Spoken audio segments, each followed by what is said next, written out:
ஆட்சியாளர் உமர் என்ன சொல்றார்? ஒருவன் திருடினால் கையை வெற்றார், அவனை பசிக்காக திருடினால் ஆட்சியாளன் கையை வெற்றாங்கிறது. ஒரு நாட்டு குடிகளை திருடுற நிலைமையில ஏண்டா வச்ச, பசிக்கு திருடுற நிலைமையில போடுறான் ஆட்சியாளன். என்னடா ஆட்சி நடத்தின? அப்படி ஆட்சி செய்ய நினைக்கிறேன் உங்க அண்ணன். இதை நல்லா புரிஞ்சுக்கணும். பசி இல்லாத தேசம், வறுமை ஏழ்மை ஒழிந்த தேசம், மக்களின் வாழ்க்கை தரம் உயர்ந்த நாடு, எல்லாருக்கும் வேலை அவரவர் வாழ்விடத்திலே, ஆக சிறந்த கல்வி அவரவர் வாழ்விடத்திலே. ஏ கிரேட் ஆசிரியர் எங்கடா போஸ்ட் பண்றாங்க சொல்றா? படிச்ச வயதில் யாரா இருந்தா எல்லாம் நகர்ப்புறத்தில், சிற்றூர்கள் என்னடா சி கிரேட் ஆசிரியர். இப்ப என்னடா தலைகள் மாற்றப்படா, ஏ கிரேட் ஆசிரியர் அங்க சிற்றூருக்கு மாத்திரம், அங்க மாத்திரம். அவன் வாழ்விடத்திலே மருத்துவம் கல்வி வேலை வாய்ப்பை கொடுறான். கிராமங்களை காலியாக விடாதே. நாட்டின் பொருளாதாரத்தை சமூகத்தில் வழங்கணும். என்ன செய்யலாம்?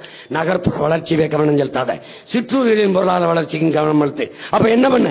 அங்கே தொழிற்சாலை போடு. என்ன தொழிற்சாலை போடலாம்? நிலமும் மலம் இந்த தொழிற்சாலை, வேலை வாய்ப்பு வளர்ச்சி போடுற. நம்ம கோட்பாடு என்ன?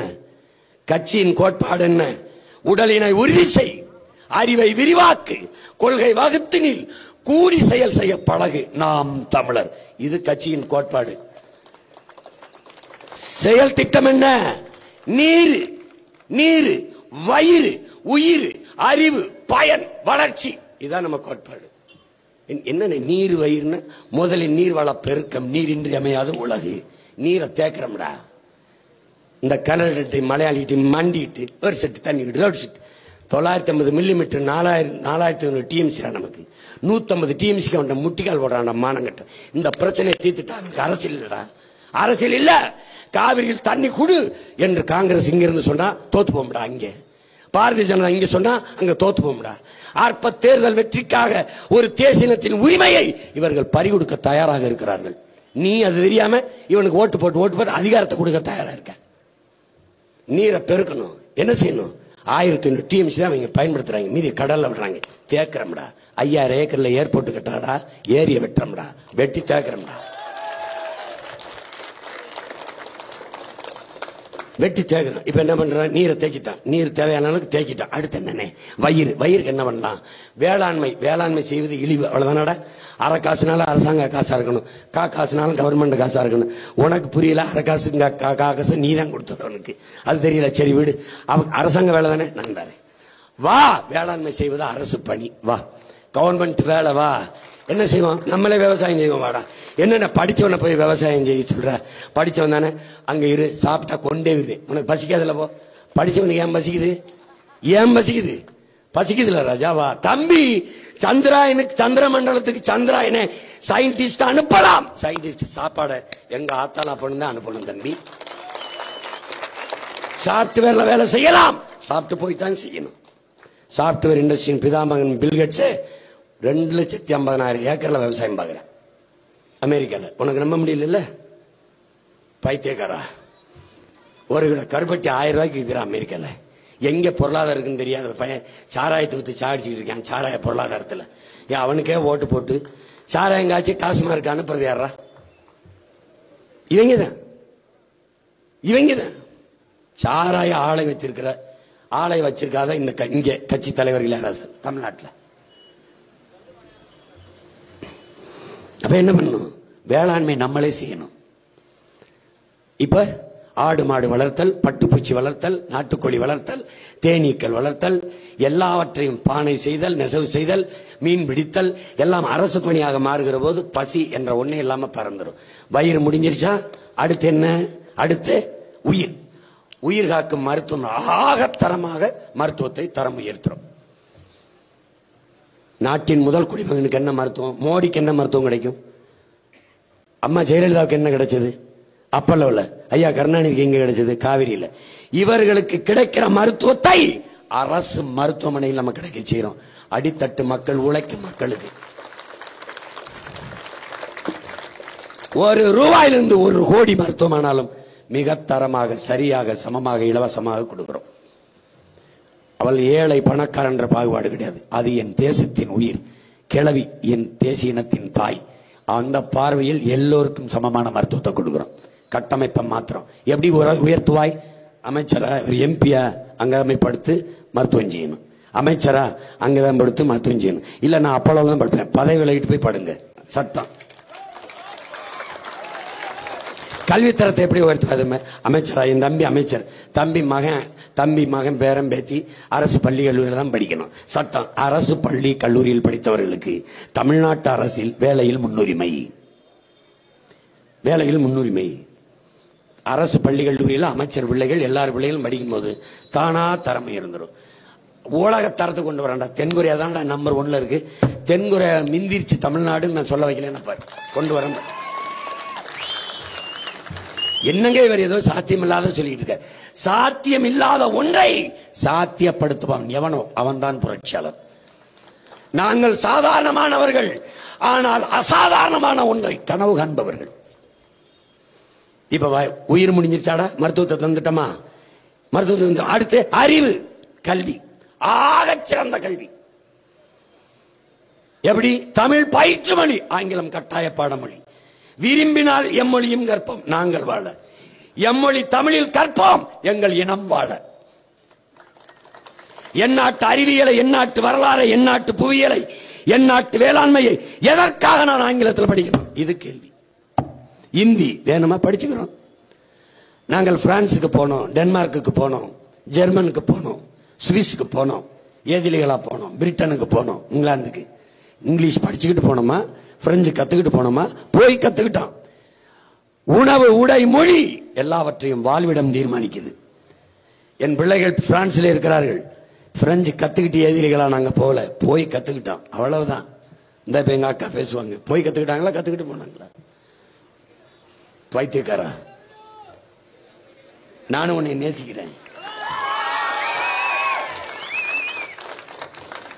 இப்ப கல்வியை தந்துட்டோம். ஆகச் சிறந்த கல்வி, தரமாக, சரியாக, சமமாக, இலவசம். நீரை நம்ம தேக்கிட்டோம். அதனால தடை, இந்த கடையில் விற்கிறான்ல அக்வாபனா, கிண்ல, மினரல், ஸ்டாப், பேனிட் தூக்கி வீசிட்டோம். நாடு குப்பமேடு. பிளாஸ்டிக் நெகிழி, பிளாஸ்டிக் குலைமம் நெகிழி, பிளாஸ்டிக் பாலித்தீன் பேன் தூக்கிறோம். துணி பைக்கு வா, வாழை மட்டையில செய்யற பைக்கு வா, இந்த எதுவுமே தூக்கி தூக்கி வீசி எரிஞ்சிடறேன். கேரளாவில் செய்ய முடியுது, நம்மளால செய்ய முடியாதா? 10 ஆண்டு பசுமை திட்டம், பல கோடி பனை திட்டம், எல்லா இடங்களையும் பனை விதைகளை தூவுறோம். எது? மரம் நடுதலை, வளர்த்தலை, மக்கள் இயக்கமாக மாற்றம். இந்த 100 நாள் வேலை திட்டம் சும்மா உட்காந்துட்டு காசு வாங்கி போக முடியாது. நடு, மரத்தை நடு, இங்க வா, ஒரு நாளைக்கு 10 விதை ஊடு, தண்ணி ஊத்து. தண்ணிக்கு என்ன செய்வாய் சீமான்? சாக்கடை தண்ணி இருக்குல்ல, கழிவு நீர், அதை சேமிச்சு சுத்திகரிப்பேன். அதுல வர்ற படிதல மண், அதை உரத்துக்கு தள்ளுவேன். இந்த நீரை ரோடு போடுதல், கட்டடம் கட்டுதல், மரம் வளர்த்தலுக்கு பயன்படுத்துவேன். நான் சொல்றது உனக்கு புரியுதுன்னு நினைக்கிறேன். கேட்கும் போது உனக்கு காமெடியா என்னமோ சொல்றான்னு செஞ்சு காட்டல. நான் பிரபாகரன் மகன். நான் சொல்றது புரியுதா? இதை சிந்திக்க மாட்டேன். ஏன்? இவனுக்கு தேர்தல் முக்கியம், எனக்கு அடுத்த தலைமுறை முக்கியம். அடுத்து என்ன இருக்குடா? பயன், அறிவு வந்துருச்சு. இப்ப பயன் வேணும். பயன் என்ன? வேலை வாய்ப்பு. வேலை வாய்ப்பு என்ன செய்வாய் சீமான்? நிலமும் வளமும் சார்ந்த தொழிற்சாலை வேலை வாய்ப்பு. இப்படி ஸ்டெர்லைட் வந்தா வேலை, அணுலை வந்தா வேலை, சிப்கார்டு வந்தா வேலை. இங்க வாடா, அதெல்லாம் என் நிலத்தை நீரை காட்ட நஞ்சாக்குறா. போடா, நான் கொடுக்குறேன்டா வேலை. இங்க வாடா, டேய் 2000 ஏக்கர் தக்காளி போடுறா. தக்காளி வா, நீ என்ன செய்யடா? அங்க போடுறா இண்டஸ்ட்ரினா கட்டடம் கட்டி இல்ல, சீட்டு பிள்ளைகளுக்கு அப்படியே தெர்மோக்கோல் அடிச்சு ஏசி போட்டு உட்கார. அங்க இண்டஸ்ட்ரி. இப்ப என்னப்பா? தக்காளியில இருந்து ஜாம் தயாரிக்கணும், பல கூழ் தயாரிப்பா. தக்காளி இருந்து ஊறுகாய். படித்தவன் படிக்காதவன் அனைவருக்கும் வேலை. ஆத்தா அப்பத்தாலாம் ஊறுகாய் செய்யறதுக்கு எதுக்குடா இப்படி இன்டெலிஜென்ட்டாடா எஜுகேஷன் தேவைப்படுதாடா? போடுறா பழக்கூழ். படத்தை தக்காளிய உணவு தேவைக்கு எத்தனை லட்சம் டன் ஏற்றுமதி செய்யறோம். நமக்கு உள்ளூர் தேவை, வெளிமாநில தேவை, வெளிநாட்டு தேவைக்கு. இதுக்கு படிச்சவன் தேவைப்படுது. படித்தவன் படிக்காதவன் அனைவருக்கும் வாழ்விடத்துல வேலை, அரசு வேலை. 2000 ஏக்கர்ல மாட்டு பண்ணை, மாட்டுல இருந்து பால்ல இருந்து தயிர், மோர், வெண்ணெய், பாலாடு கட்டி தயாரிக்கிற தொழிற்சாலைகள், மாட்டு கழிவு, ஆட்டு கழிவு எல்லாத்தையும் எடுத்துக்கொண்டு உரக்கிடங்கு 100 ஏக்கர்ல போடுறோம். போட்டு அதுல இருந்து சேமிச்சு பயோகேஸ், மீத்தேன், ஈத்தேன், எரிகாற்று எடுத்துக்கிறோம். இண்டஸ்ட்ரி பாரா வாழ்விடத்துல எதுவுமே உன் நிலத்தை, உன் நீரை, உன் காற்றை மாசுபடுத்தாது. சூழலுக்கு கேடில்லாத தொழிற்சாலை வாழ்விடத்துல. நீ கற்பனை செஞ்சு பாரு, இப்படி ஒண்ணு இருந்தா எப்படி இருக்கும்? ஒரு 5 ஆண்டு கொடுத்து பாரு.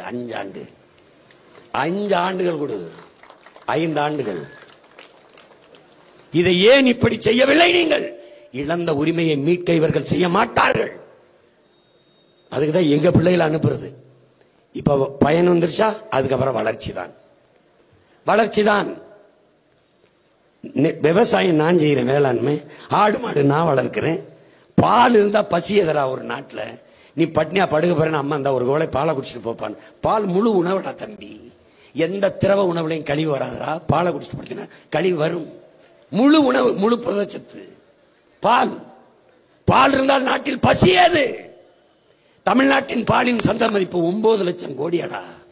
ஆவின் பால் விற்கிறாங்கடா. எங்கடா மாடு? எங்கடா மாட்டு பால்? அரசு விற்கிறது. மாடு எங்கடா? வாங்கி விற்கிறேங்கிறதா ஆந்திராவில். ஏன்டா நீ வளர்த்துக்க கூடாது? ஏன் விற்க கூடாது? பால் குடிக்கலாம், மாடு வளரக்கூடாது. கறி திங்கலாம், ஆடு வளரக்கூடாது.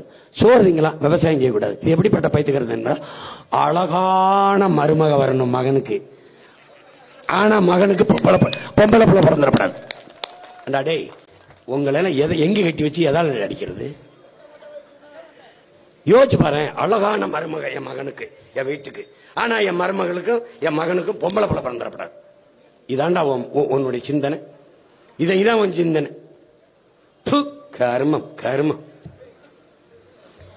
இப்ப எல்லாத்தையும் மாத்தணும். இப்ப விளங்குதா? எதுக்காக உனக்கு இவ்வளவு நேரம் பாடம் நடத்திக்கிட்டு இருக்கிறேன்ட்டு? உன் ஓட்டுக்காக இல்ல, இந்த நாட்டுக்காக. இந்த நாட்டுக்காக பாடம் நடத்த. உன் வாக்குக்காக இல்லை, உன் வாக்குக்காக இல்லை, உன்னுடைய வாழ்க்கைக்காக, வருங்கால தலைமுறை பிள்ளைகளின் வாழ்க்கைக்காக இதை பேசிட்டு இருக்கேன். எங்களை விட்டுட்ட நாதி கிடையாது. தமிழன் என்கிற இனம் இருந்ததை நீ மறந்துரு. இந்த நாடு தமிழ்நாடு என்பதையும் மறந்துரு. நீ எழுதி சுத்தி பயணம் பண்ணிப்பார். எங்கேயாவது தமிழகத்தின் தமிழ் தெருவில் விளம்பர பலகைகளில் வர்த்தக நிறுவனங்களில் நீ தமிழில் இருக்கா? எழுத்து தமிழ்ல இருக்கும், படி. உச்சரிப்பு இங்கிலீஷ்ல இருக்கும். அங்க பாரு. ஒவ்வொரு கடைகளையும் படிச்சு பாரு, ஒன்னொன்னையும் படிச்சு பாரு. அப்ப என்ன இருக்கு? அவன் இங்கிலீஷ்காரன் பிரிட்டன்ல, நீ தமிழ்நாட்டில் தங்கிலீஷ்காரன். அவ்வளவுதான். தமிழர்கள் இறந்து விட்டார்கள். எங்கே இருக்கிறார்கள்? 1800 ஆண்டுக்கு முன்னாடி தமிழர்கள் இறந்து கன்னடர்கள் ஆனார்கள். 1600 ஆண்டுக்கு முன்னாடி தமிழர்கள் இறந்து தெலுங்கர்கள் ஆனார்கள். 500 ஆண்டுக்கு முன்னாடி தமிழர்கள் இறந்து மலையாளிகளாக பிறந்தார்கள். பிறகு துளுவராக பிறந்தார்கள். இப்போ கண் முன்னாடி தங்கிலீஷ்காரர்கள், தமிழர்களாக இருக்கிறார்கள். தமிழ் பேச வராது, எழுத வராது, படிக்க வராது. தமிழன் என்றால் யாரோ ஒரு வேற்றுக்கிற வாசி இதை பேசிட்டு கம்பல் இருக்கு அப்படின்ட்டு. அறிவார்ந்த தமிழ் சமூக தம்பிதங்கைகளே, விழித்துக் கொள்ளுங்கள். விழிப்புணர்வே விடுதலையின் முதல் படி. இவர்களுக்கு எதற்காக நாம் வாக்கு தர வேண்டும்? ஒரு நொடி யோசி. திமுகவுக்கு எதற்கு கொடுக்கணும்? சொல்லு, எதற்கு கொடுக்கணும்? சாராய கடை திறந்து வச்சதுக்கா? எதுக்காக சொல்லு? என்ன இந்த 3 ஆண்டுகளில் அவர் சாதிச்சது? அதுக்கு முன்னாடி 39 பாராளுமன்ற உறுப்பினர்களை கொண்டு போய் அவர் உன் உரிமைக்காக பேசினது. காவிரியில் தண்ணி தர முடியாது என்று சொன்ன காங்கிரசுக்கு ஓட்டு கேட்டது யார்? கர்நாடகாவில் போய் இவர்தான். ஒரு சொட்டு தண்ணி தர முடியாது என்ற காங்கிரஸோட கூட்டு வைத்து அவனுக்கு தேர்தலை நிற்க சீட்டு கொடுத்தது யார்? இவர்தான். நீ மறுபடியும் இந்த கூட்டணிக்கு ஓட்டு போட்டால் மறுபடி அவன் தர முடியாது என்று சொல்வானா? இல்லை, நாங்கள் யோசிக்கிறோம் என்று சொல்வானா? நீ தோக்கடிடா. உன் நிலத்தில் அவனை வீழ்த்த அப்பதான் யோசிப்பான். எப்படி யோசிப்பான்? ஏன் நம்ம தோற்றோம்? அங்க தமிழர் நாட்டுகளை போய்ங்க, தமிழர் உரிமைக்கு, உணர்வுக்கு, அவன் உயிருக்கு மதிப்பு கொடுக்கலன்னா எப்படிங்க அதை பேசணும்? எதுக்காகடா இப்ப மோடி கச்சத்தீவை பேசணும்? நமக்காக. ஏன் நாம தொடர்ச்சியா பேசுறோம்? அது மக்களிடத்தில் தாக்கத்தை ஏற்படுத்துது. அப்ப கச்சத்தீவை நாங்கள் வந்தால் மீட்போம். திருக்குறளை இவ்வளவு காலம் கழித்து ஏன் பேசுறான்? தேனம் திருக்குறளை பத்தி சீமானும் தம்பியிலும் பேசுறான். தமிழ் ஏன் பேசணும்? தமிழர்னு பேசிட்டு இருக்கான். அப்போ ஓட்டுக்காக. இது தேர்தல் அரசியல். மக்கள் அரசியல், தேர்தல் அரசியல் என்ன வேறுபாடு? தேர்தல் வரும்போது சிலிண்டருக்கு 200 ரூபாய் குறைந்தால் அது தேர்தல் அரசியல். தேர்தல் வருவதற்கு ஓராண்டுக்கு முன்பே சிலிண்டருக்கு 200 ரூபாய் குறைந்தால் அது மக்கள் அரசியல். இவ்வளவுதான். 1000 ரூபாய் கொடுத்துட்டு 1000 முறை சொல்லி காட்டினால் அது தேர்தல் அரசியல். 1000 ரூபாய் கொடுத்தது மக்களுக்கு தெரியும், அவர்கள் வாக்கு செலுத்துவார்கள் என்று இருந்தால் அது மக்கள் அரசியல். உனக்கு விளங்குதா? தேர்தல் வரும்போது நாங்கள் வந்தால் டோல் சுங்கச்சாவடியை எடுத்து விடுவோம். இப்ப இவ்வளவு காலம் என்ன பண்ணீங்க? இவங்க எப்படி பந்து போட்டு விளையாடுவாங்க நினைக்கிறேன். நீ சாதி வாரி கணக்கெடுப்பு எடு, அது மத்திய அரசுக்கு சொல்லியிருக்கோம், மத்திய அரசு எடுக்கணும். மத்திய அரசு, மாநில அரசு, உச்ச நீதிமன்றமே சொல்லுது மாநில அரசுகளே எடுக்கலாம். நிதிஷ்குமார் யாரை கேட்டாரு? மத்திய அரசு கேட்டாரா? பெரியார் பேசி, அண்ணா பேசி, சமூக நீதி காத்த பூமியின் பேசி, சமூக நீதி தலைவர்கள் பேசி, ஏன் நீங்கள் எடுக்க பயப்படுகிறீர்கள்? ஏன் கேட்டால் மத்திய அரசு படி சொல்வார்கள். மத்திய அரசு மாநில அரசு சொல்லும். ஒரு நலத்திட்டம், இஸ்லாமிய சிறை கைதிகள் விடுதலை கேளு கேளு பார்ப்போம், ஆளுநர் கையெழுத்து போடணும். ஆனால் ஓட்டு கேட்கும்போது இஸ்லாமிய சிறை கைதிகளை விடுதலை செய்ய எனக்கு ஓட்டு போடுங்க, ஆளுநர் கையெழுத்து போடணும். அப்ப சொல்லையே எங்களால் என்ன சாதிக்க முடியும்னு நினைக்காத. ராஜீவ்காந்தி கொலை வழக்கிலே சிறைப்பட்ட 7 பேரையும் விடுதலை செய்ய முடியும் என்று எவனாவது இந்த நிலத்தில் எண்ணினீர்களா? எங்களின் பெரும் முயற்சியில் 7 பேரும் விடுதலை செய்யப்பட்டிருக்கிறார்கள் என்பதை அறிவார்ந்த தமிழ் சமூக மக்கள். என் தாய் அற்புதம் அவர்களுடைய பெரும் போராட்டமும், அன்பு தங்கை செங்கொடியினுடைய உயிரீகமும், அவர் உடன் பிறந்தார்கள் அற்புத தாயின் பிள்ளைகள், என் போன்ற பிள்ளைகள் தொடர்ந்து விடாது செய்த பெரும் முயற்சியில் 7 பேரும் விடுதலை செய்யப்பட்டிருக்கிறார்கள். அன்னைக்கு சொன்னதான் சிறைவாசலில் 7 பேர் 7 தமிழர்கள் விடுதலை சாத்தியப்படுத்த முடியவில்லை என்றால் இனத்தின் விடுதலை எப்படி சாத்தியப்படுத்த முடியும் என்று 7 தமிழர் விடுதலை சாத்தியப்படுத்தப்பட்டு விட்டது. இனி இனத்தின் விடுதலை ஒன்றுதான் நம் இலக்கு. ஒரே ஒரு மருந்து தாண்டாம் என் உடன் பிறந்தவர்களே. எல்லா துன்ப துயரங்களுக்கும் புரட்சியாளர் அண்ணல் அம்பேத்கர் சொல்ற மாதிரி எல்லா துன்ப பூட்டுகளுக்கும் ஒரே சாவிதான், ஆட்சி அதிகாரம் மட்டுமே. அதுபோலதான் நம் இனம் நீண்ட காலமாக தூக்கி சுமந்து வந்த இந்த வேதனை, இந்த காயங்களுக்கு ஒரே மருந்துதான், சாதனை. அந்த சாதனை எதிலிருந்து பிறக்கும்? வெற்றி. வெற்றிக்கு என்ன வழி? கடுமையான உழைப்பு. அதை தவிர வழி இல்லை. உயர்ந்த நோக்கத்தை கொண்டிருக்கிற நமக்கு அதை அடைவதற்கு இருக்கிற ஒரே வழி கடுமையான உழைப்பு. அந்த உழைப்பை கொட்டி நம் வென்றாக வேண்டும், வென்றாக வேண்டும், வென்றாக வேண்டும், வென்றாக வேண்டும் தமிழ். அதற்கு ஒன்றாக வேண்டும் தமிழர்.